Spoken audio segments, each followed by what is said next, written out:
here's the deal, folks. If you can take, let's say it's rainbow strawberries, and there's pictures of rainbow strawberries. There's blue, red, yellow, orange, all these colors, and that people are trying to sell these. And you type in rainbow strawberries, and the top seed companies in the country, Jung Seeds, and name the top ones that you get them from. If they don't have that seed, and some of these companies have crazy cool seeds, they don't exist.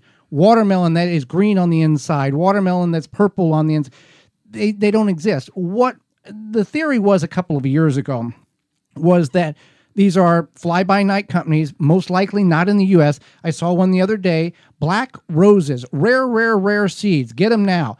There is no such thing in nature or in captivity of a black rose. The only type of black rose is a dead rose that's been painted. Well, typically it's something that the flower industry will spray paint or whatever. But they do. They've got roses, rainbow roses, all these. What the theory was a couple of years ago, and I don't see that it would have changed, is these people are most likely not in the United States, and you say, I want to buy this, and they'll ship it right away because you see the reviews shipped great quick.